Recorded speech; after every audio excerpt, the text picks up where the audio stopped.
Just picture it, the House of Commons packed to the rafters, with Rishi Sunak and Keir Starmer standing face to face in Sunak's last ever Prime Minister's questions as head of the Conservative Party. The two rivals, known for their cutthroat exchanges, do the unthinkable. They share a laugh. Yes, after years of battling across the aisle, they give each other a genuine smile. But is this a simple farewell, or are they in on something deeper? Political analysts are buzzing with questions about what this exchange might mean for the future of UK politics. Now, let's check out the debate that led to this unusual moment. For your kind words, and indeed thank you to the Prime Minister for his kind words. Indeed, no Prime Minister looks forward to PMQs, but I always did like this pre-budget one, because it was, for a change, nice not to be the main event and just the warm-up act. But as you said, Mr. Speaker, today is my last appearance at PMQs, and I'm happy to confirm reports that I will now be spending more time in the greatest place on earth, where the scenery is worthy.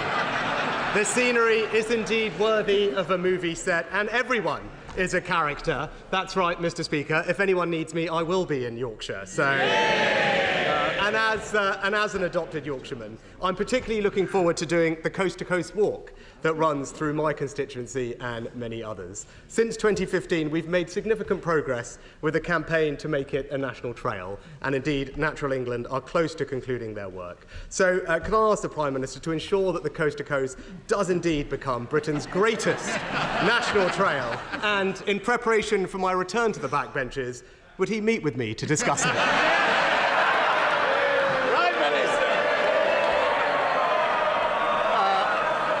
Mr. Speaker, I thought he was about to ask me to join him on the walk. But certainly, I will meet him, and it is an important point.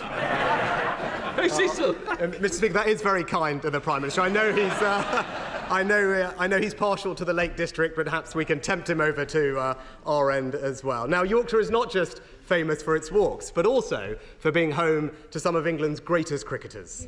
Now, sadly, no one's going to put me on that list, Mr. Speaker, but who knows? I've got a lot more time to practice now. So, but cricket does have the power to bring people together from all communities and give them fantastic opportunities, as shown so powerfully by Andrew Flintoff's recent documentary. On October 30th, at what was billed as Sunak's final PMQs, expectations were high for a fireworks display of political clashes.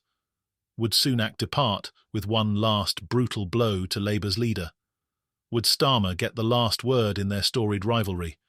But as the session began, what unfolded was an unprecedented mix of tension, wit, and even friendliness.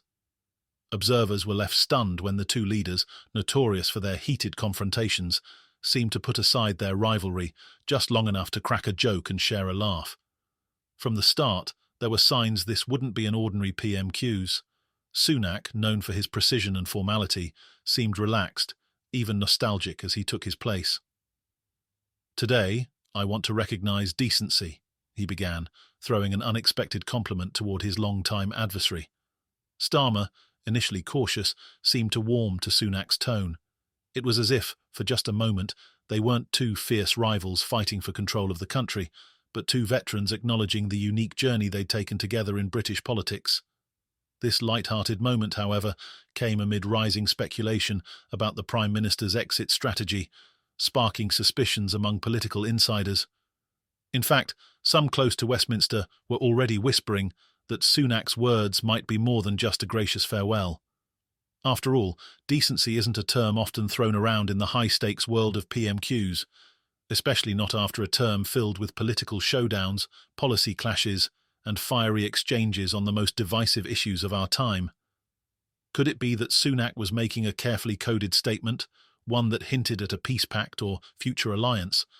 Or, as some suggested, could he be subtly exposing the internal struggles and rifts that had plagued his leadership?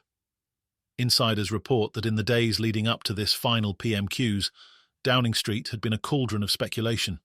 Staffers noted Sunak had been seen in deep private conversations with his senior advisers, some of whom reportedly urged him to leave a lasting message.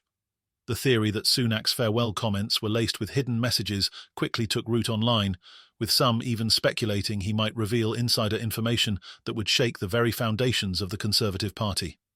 From factional power struggles to allegations of policy pressure from wealthy backers, The public is left to wonder, what's the real story behind this farewell?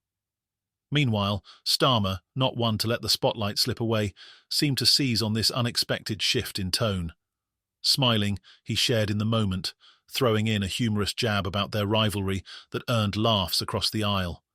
For those watching, it was a striking departure from the fierce clashes that had defined their exchanges. But could Starmer have had a motive of his own? Some sources close to Labour suggest he may have known this was Sunak's final PMQs for weeks. In fact, Starmer's closest advisers had allegedly been preparing a strategy to capitalise on this departure.